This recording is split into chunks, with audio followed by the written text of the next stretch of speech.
शांति। 21 सितंबर 2022 के ईश्वरीय महावाक्य। पहले एक नजर मुरली के मुख्य पॉइंट पर। बाप कहते हैं, मैं आता ही हूँ साधारण तन में, गाया हुआ है निराकार निरहंकारी। गाते भी है ना गोदरी में करतार। देखो बाबा ठंडी गोदरी में ले आकर बैठते हैं। पतित पावन बाप को कोई जानते नहीं है। अज्ञान काल में भी बहुत दान करने वाले बड़े आदमियों पास जन्म लेते हैं। यहाँ तुम अविनाशी ज्ञान रतन प्राप्त कर और दान करते हो। तन मन धन सब समर्पण करते हो। यहाँ तुम बाप के आगे सरेंडर करते हो तो पिछाड़ी में जो साहूकार बनते हैं उनके पास जाकर जन्म लेते हैं। और फिर बाबा ने कहा, कर्मों अनुसार एक शरीर छोड़ दूसरा लेते हैं। बाप कर्म अकर्म विकर्म की गति समझाते हैं। रावण राज्य में जो भी कर्म मनुष्य करते हैं वह विकर्म बन जाते हैं। बालिग अवस्था में ही हिसाब किताब बनता है। छोटे बच्चे का कुछ जमा नहीं होता है। और फिर लास्ट में बाबा ने कहा, आत्मा ही कानों से सुनती है। अब तुमको सेल्फ रियलाइजेशन कराया है। आत्मा को अब निश्चय हुआ है, देह अभिमान खत्म। पहला अवगुण ही यह है। जैसे यहाँ पत्थरों की दीवार है, वहाँ सोने की दीवार होगी। हम पारस बुद्धि बनते हैं तो महल भी सोने के बनाते हैं। पुराना सब खलास हो जाएगा। देह सहित देह के सब संबंध त्याग एक बाप को याद करो। चाहे तो स्वराज्य पाओ, चाहे प्रजा पद पाओ, तुम्हारे पुरुषार्थ पर है। और अब सुनते हैं महावाक्यों को विस्तार से। मुरली का सार। मीठे बच्चे, बाप है गरीब निवास। तुम गरीब बच्चे ही बाप से ज्ञान की मुट्ठी ले साहूकार बनते हो। बाप तुम्हें आप समान बनाते हैं। प्रश्न है, असुरों के विघ्न जो गाए हुए हैं वह इस रुद्र यज्ञ में कैसे पड़ते रहते हैं? उत्तर है, मनुष्य तो समझते हैं असुरों ने शायद यज्ञ में गोबर आदि का किचड़ा डाला होगा, परंतु ऐसा नहीं है। यहाँ जब किसी बच्चे को अहंकार आता है, कोई ग्रहचारी बैठती है तो जैसे किचड़ा बरसने लगता है। क्रोध में आकर मुख से जो फालतू बोल बोलते हैं, यही इस रुद्र यज्ञ में बहुत बड़ा विघ्न डालते हैं। कई बच्चे संग दोष में आकर अपना खाना खराब कर देते हैं। माया थप्पड़ मार इंसॉल्वेंट बना देती है। ओम शांति। याद में बैठे हो तो जैसे योग में बैठे हो। हर एक जानते हैं कि हमको तमो प्रधान से सतो प्रधान बनना है। यह है गुप्त मेहनत, इसमें कोई बड़ाई की बात नहीं। बाप कितना निरहंकारी रहते हैं। जिसमें प्रवेश करते हैं वह भी कितना निरहंकारी है। प्रजापिता ब्रह्मा के कितने ढेर बच्चे हैं। चलन कितनी साधारण है। जैसे घर में बड़ा बाबा चलते हैं, निराकार के लिए भी कहा जाता है निरहंकारी है। गुप्त है ना, इनको यह नहीं रहता कि हमारा शो हो। भपके से सबको पता पड़े। भपके से नाम तो होता है ना। बाप कहते हैं यह सब रस्म रिवाज कलयुगी देह अभिमानियों की है। यहाँ तो शांत में आते जाते हैं। बाबा तो हमेशा कहते हैं स्टेशन पर भी कोई ना आवे, कोई हंगामा नहीं। बाप कहते हैं मुझे गुप्त ही रहने दो, इसमें ही मजा है। बड़े भपके वालों को, बड़े आदमी को मारने में भी देरी नहीं करते। बाबा तो है ऊंचते ऊंच। चलन गरीब से गरीब चलते हैं। बाप गरीब निवाज है ना, गरीबों से ही मिलने आते हैं। साहूकार लोग तो नामी ग्रामी मनुष्यों से ही मिलते हैं। इनको तो गरीब ही प्यारे लगते हैं। गरीबों पर ही तरस पड़ता है, तो बाप गरीबों पर तरस खाते हैं। ज्ञान की मुट्ठी भर देते हैं तो तुम साहूकार बनो। साहूकारों का ठहरना मुश्किल है, दरकार ही नहीं है इस ज्ञान मार्ग में। गवर्नमेंट को तो धनवान लोग बहुत मदद करते हैं ना, नामी ग्रामी है ना। वहां तो बहुत दान करने वालों का नाम अखबार में निकाला जाता है। यहाँ गरीब दान करते हैं तो अखबार में डालना चाहिए। चावल की मुट्ठी देकर फिर महल ले लेते हैं। बाप गरीब निवास गाया हुआ है, सबसे मिलते जुलते रहते हैं। बड़ा आदमी मसाला बेचने वाले से मिलेगा नहीं। यहाँ तो है ही गरीब, उन्हों को ही साहूकार बनाना है। बाप तो है गुप्त, गरीब ही बाप से अपना वर्षा कलब पहले मुहाफिक ले लेंगे। ड्रामा में नूंद ही है, साहूकार तो बलि चढ़ न सके।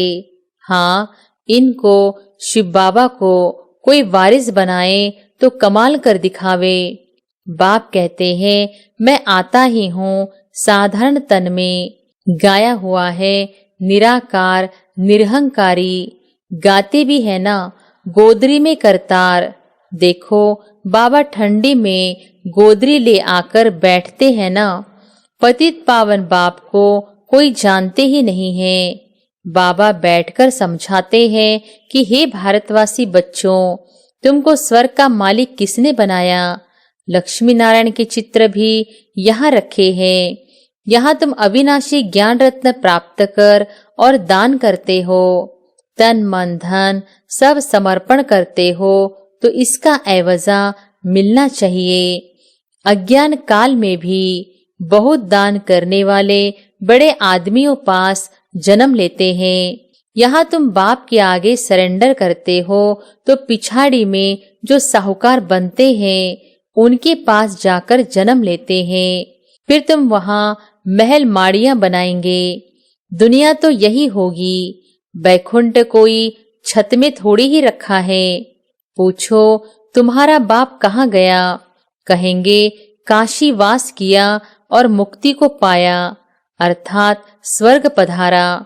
परंतु अब तुम समझते हो मुक्ति जीवन मुक्ति किसको मिली नहीं है, सब यहाँ ही आते जाते हैं। कर्मों अनुसार एक शरीर छोड़ दूसरा लेते हैं। बाप कर्म अकर्म विकर्म की गति समझाते हैं। रावण राज्य में जो भी कर्म मनुष्य करते हैं वह विकर्म बन जाते हैं। बालिग अवस्था में ही हिसाब किताब बनता है। छोटे बच्चे का कुछ जमा नहीं होता है।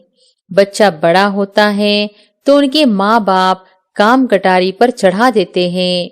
यह भी कर्म विकर्म हुआ, वहाँ माया का राज्य ही नहीं। यह एक भी मनुष्य जानते नहीं। तुम बच्चों को बाप देही अभिमानी बनना सिखलाते हैं, और कोई सत्संग में ऐसे नहीं कहेंगे कि तुम्हारी आत्मा में सारा पाड़ बजाने की नूंद है। आत्मा शरीर छोड़ दूसरा ले पाड़ बजाती है। आत्मा ही कानों से सुनती है। अब तुमको सेल्फ रियलाइजेशन कराया है। हम आत्मा ही 84 जन्म लेते हैं। आत्मा को अब निश्चय हुआ है देह अभिमान खत्म। पहला अवगुण ही यह है। देह अभिमान आने से ही और विकार चटकते हैं, तो अब देही अभिमानी बनना है। बाबा हम आत्माएं बस आई की आई, 84 जन्म पूरे किए हैं।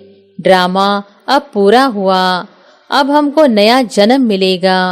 खुशी होनी चाहिए ना। सरप खाल छोड़ता है फिर नई लेता है। सन्यासी यह मिसाल दे नहीं सकते। यहाँ तुम भी नई खाल लेने के पहले पुरानी छोड़ते हो, फिर वहाँ हर जन्म में आप पे ही पुरानी खाल छोड़ नई ले लेते हो।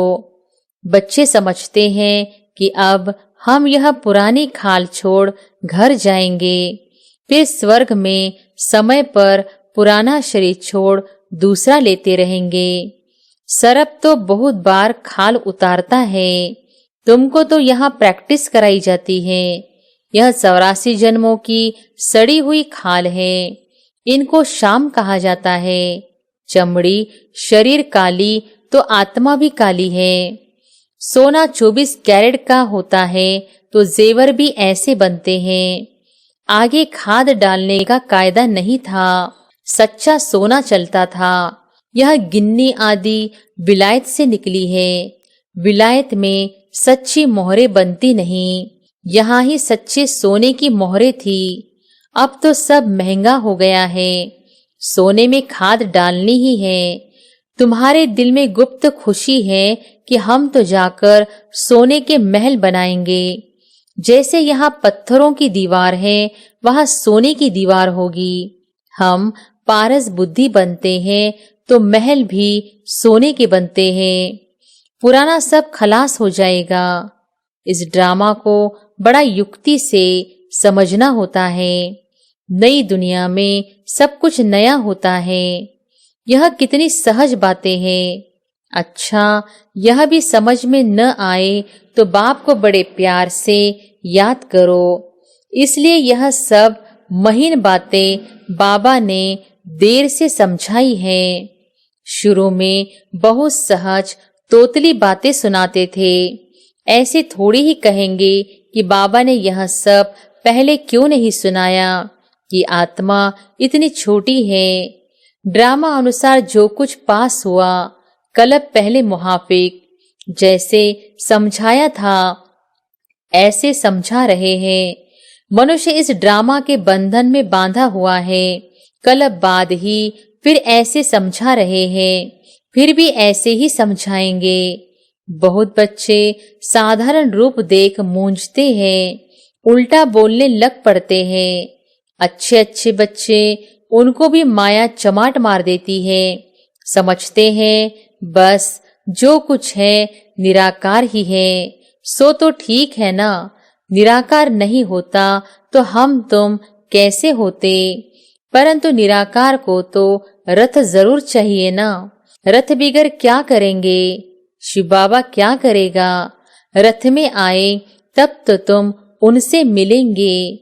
तुम्ही से सुनो, तुम्ही से बैठो, तो रथ जरूर चाहिए ना। अच्छा, साकार बिगर निराकार को याद कर दिखाओ, क्या तुमको ज्ञान प्रेरणा से मिलेगा। फिर मेरे पास आए ही क्यों हो। यह बाबा भी कहता है कि वर्षा तो शिव बाबा से लेना है। शिव बाबा कहते हैं मैं इस साधारण तन में बैठ पढ़ाता हूँ। पढ़ाई तो जरूर चाहिए ना। बहुत अच्छे अच्छे बच्चों का माथा ही फिर जाता है। 2-4 सेंटर खोलते तो बस अहंकार आ जाता है। फिर उल्टा बोलते रहते हैं। फिर कभी बुद्धि में आ भी जाता है कि यह हमने ठीक नहीं कहा। फिर पश्चाताप करते हैं। बाबा कहते हैं मैं साकार बिगर कैसे समझाऊंगा। इसमें प्रेरणा की तो बात ही नहीं। मैं टीचर के रूप में बैठता हूँ। गरीबों पर माथा मारते हैं। गरीबों को ही दान करना चाहिए। कोई भी बात समझ में न आए तो बोलो अच्छा, बाबा से पूछ कर बताएंगे, क्योंकि ज्ञान की अभी बहुत मार्जिन है। आगे चलकर समझते जाएंगे। दिन प्रतिदिन तुम नई नई पॉइंट्स सुनते रहेंगे। तुम बच्चों को तो बिल्कुल ही निरहंकारी बनकर रहना है। अहंकार आने से ही फिर सारा किचड़ा बाहर निकल आता है। किचड़े की जैसे वर्षा होती है। कहते भी हैं रुद्र यज्ञ में असुरों का किचड़ा पड़ा। वह समझते हैं शायद गोबर आदि डालते होंगे। सचमुच यह गोबर है। फालतू बोलने लग पड़ते हैं। क्रोध आदि करते यह जैसे गोबर डालते हैं। चलते चलते किसको ग्रहचारी बैठती है तो छटेले बन जाते हैं। माया थप्पड़ मार एकदम इंसॉल्वेंट बना देती है। कमाई में ग्रहचारी होती है ना, तब तो कहते हैं आश्रयवंश सुनंती। संग दोष में आकर अपना खाना खराब कर देते हैं। बाप कहते हैं बहुत खबरदार रहना है। संग तारे कुसंग बोरे। बाबा बिल्कुल मना कर देते हैं। बड़े आदमी के दुश्मन बहुत बन पड़ते हैं। यहाँ फिर विष का खाना न मिलने से कामेशु क्रोधेशु बन पड़ते हैं। बस हम इनको मारेंगे। बाप तो कहते हैं काम तो तुम्हारा दुश्मन है। तुम पावन देवी देवता थे, अभी कहते हो कि हम पतित दुखी हैं। बाबा कहते हैं इस ज्ञान यज्ञ में असुरों के विघ्न बहुत पड़ेंगे। शुरू से ही पढ़ते आए हैं। मुख्य है ही पवित्रता की बात। तुम पुकारते भी हो कि हे पतित पावन आओ, तो अब आए हैं पावन बनाते हैं। फिर क्यों पतित बनना चाहते हो? विकारों पर ही शुरू से झगड़ा चलता है। बच्चियां भी कहती हैं हमको तो बाप से वर्षा जरूर लेना है। कुछ भी हो जाए बाप क्या करेगा, मारेगा ना। लड़ाई में कितने मरते हैं, तुमको बाप कोई मार नहीं डालेगा। हाँ, सहन जरूर करना पड़ता है, इसमें महावीरता चाहिए। शिव शक्ति का गायन तुम्हारा ही है। आदि देव को महावीर कहते हैं, परंतु अर्थ थोड़ी ही समझते हैं। अब तुम समझते हो कि माया पर जीत पाते हैं और दूसरों को माया जीत बनाते हैं। दिलवाड़ा मंदिर में जगत अम्बा भी बैठी है। कोठरियों में बच्चियां भी बैठी हैं। महावीर बच्चे सब ब्राह्मण ब्राह्मणियां ठहरे। तुम्हारी बुद्धि में कितना राज है, हो बहू तुम्हारा ही यादगार है। लक्ष्मी नारायण का मंदिर भी यादगार है। गांधी की बरसी मनाते हैं। यह किया, टैगोर ऐसा था, अच्छा काम करते थे। कितने बड़ी बड़ी जीवन कहानियां लिखी हुई हैं, कितने वॉल्यूम्स है। यहाँ तुम्हारी बुद्धि ही बड़ा वॉल्यूम है। सारी सृष्टि की आदि मध्य अंत का राज तुम्हारी बुद्धि में है। बुद्धि में ही ज्ञान की धारणा होती है। किनकी बुद्धि विशाल है, किनकी कम है, नंबर है ना। यह है नई नॉलेज जो बाप के सिवाय कोई सुना नहीं सकते। इस बाप पर बलि चढ़ने से तुमको स्वर्ग का मालिक बना देते हैं। बेहद का बाप पति दुनिया पति शरीर में आकर बच्चों के लिए कितनी मेहनत करते हैं, तो जरूर बच्चों को बलि चढ़ना पड़े। वह शिव बाबा तो है ही निराकार दाता है ना। कहते हैं शिव बाबा हम आपको पैसे भेज देते हैं मकान बनाने के लिए। मैं तो निराकार हूँ, तो जरूर ब्रह्मा द्वारा ही बनाऊंगा। डायरेक्शन देता हूँ, तुम्हारे लिए बनवाए। हम तो आए हैं थोड़े समय के लिए, फिर निर्वाण धाम चले जाएंगे। कितना प्यार से बैठ समझाते हैं, कितनी सहज बात है। देह सहित देह के सब संबंध त्याग एक बाप को याद करो। चाहे तो स्वराज्य पाओ, चाहे प्रजापद पाओ, तुम्हारे पुरुषार्थ पर है। एक एक राजा रानी के पास प्रजा कितनी लाखों के अंदाज में आती है। यह ज्ञान तो ढेर सुनेंगे। आप समान बनाने की मेहनत करनी है। पावन यहाँ बनना है। तुम जानते हो पतित पावन बाप आया हुआ है। कल्प पहले मुहाफिक हमको समझा रहे हैं। बाबा ने राज्य दिलाया था, रावण ने छीन लिया है। हार कैसे हुई है, फिर जीतना कैसे है, यह भी बुद्धि में है। बहुत बच्चे यह भी भूल जाते हैं। माया नाक से पकड़ लेती है। सेकंड में जीवन मुक्ति पाते हैं, फिर झट जीवन बंद भी हो जाते हैं। देरी नहीं करते। बाप कहते हैं बच्चे खबरदार रहो। तुम रूप बसंत बन सदा मुख से रत्न ही निकालो। किचड़ा सुनना भी नहीं चाहिए। समझो हमारा यह दुश्मन है। ज्ञान के सिवाय और सब बातें सुनना ईविल है। अच्छा, मीठे मीठे सिकिलधे बच्चों प्रति मात पिता बाप दादा का याद प्यार और गुड मॉर्निंग। रूहानी बाप की रूहानी बच्चों को नमस्ते। धारणा के लिए मुख्य सार। पहली पॉइंट, पहला अवगुण जो देह अभिमान का है उसे निकालकर पूरा पूरा देही अभिमानी बनना है। दूसरी पॉइंट, अविनाशी ज्ञान धन जो बाप से मिल रहा है उसका दान करना है। बाप समान निरहंकारी बनना है। मुख से रत्न निकालने हैं, इविल बातें नहीं सुननी है। वरदान है, रहम की भावना को इमर्ज कर दुख दर्द की दुनिया को परिवर्तन करने वाले मास्टर मर्सीफुल भव। रहम की भावना को इमर्ज कर दुख दर्द की दुनिया को परिवर्तन करने वाले मास्टर मर्सीफुल भव। प्रकृति की हलचल में जब आत्माएं चिल्लाती है, मर्सी और रहम मांगती है, तो अपने मर्सीफुल स्वरूप को इमर्ज कर उनकी पुकार सुनो। दुख दर्द की दुनिया को परिवर्तन करने के लिए स्वयं को संपन्न बनाओ। परिवर्तन की शुभ भावना को तीव्र करो। आपके संपन्न बनने से यह दुख की दुनिया संपन्न समाप्त हो जाएगी। इसलिए स्वयं प्रति चाहे सर्व आत्माओं के प्रति रहम की भावना इमर्ज करो। जहाँ रहम होगा वहाँ तेरा मेरा की हलचल नहीं होगी। स्लोगन है, ज्ञान और योग के दोनों पंख मजबूत हो तब उड़ती कला का अनुभव कर सकेंगे। अच्छा, ओम शांति।